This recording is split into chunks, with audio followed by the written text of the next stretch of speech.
நிச்சயம் அந்த உயிர் சக்தின்னு ஒரு விஷயத்த அடிக்கடி சொல்றீங்க. உயிர் சக்தினா என்னங்கிறத நம்ம ஓரளவுக்கு எளிமையா சொல்லிருங்க சாமி. உங்களுடைய ஸ்பெர்ம் தான் உங்களோட உயிர் சக்தி. ரொம்ப சிம்பிள்.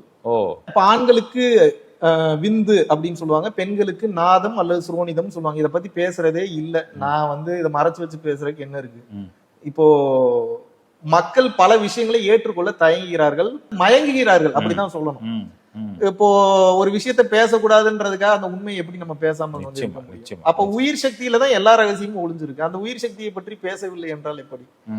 எந்த விஷயத்த ரொம்ப மறைச்சு வைக்கிறீங்களோ அந்த விஷயத்துக்கு மேலதான் பாத்தீங்கன்னா பைத்தியகாரத்தனம் ரொம்ப அதிகமாகும். அதை வெளிப்படையா சொல்லிட்டு அது இப்படித்தான்றதை நீங்க ஒரு கிளாரிட்டி கொடுத்துட்டீங்கன்னா அது ஒண்ணு இல்லைன்றது புரிஞ்சிடும். நிச்சயமா நிச்சயம். ஒருவருடைய உயிர் சக்தி எந்த அளவுக்கு அதிகமாக இருக்கிறதோ அவங்களுடைய இன்டெலிஜென்ஸ் அந்த அளவுக்கு ஹை லெவல்ல இருக்கும். இப்போ ஒரு எக்ஸாம்பிளுக்கு இப்ப ஆண்களுக்கு எக்ஸ் அப்படின்ற குரோமோசோம்கள் இருக்கு, இப்ப பெண்களுக்கு ஒய் அப்படின்ற குரோமோசோம்கள் இருக்கு. ஒரு எக்ஸாம்பிளுக்கு அப்படின்னா அதனுடைய அக்கவுண்ட் எந்த அளவுக்கு அதிகமா இருக்கு அந்த அளவுக்கு ஹெல்த்தியா இருக்குன்னு அர்த்தம்.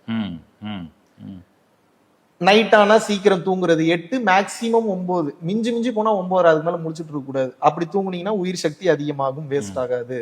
அடிக்கடி மாஸ்டர்பேஷன் பண்ணக்கூடாது.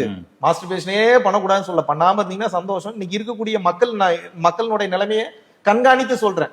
அடிக்கடி மாஸ்டர்பேஷன் பண்ணீங்கன்னா அதிகமாக உயிர் சக்தி விரயமாகும். அடிக்கடி உடலுறவு கொண்டால் அதிகமாக உயிர் சக்தி விரயமாகும். அடிக்கடி போன் ஒன்னா உயிர் சக்தி ரொம்ப ரொம்ப விரயமாகும். எப்ப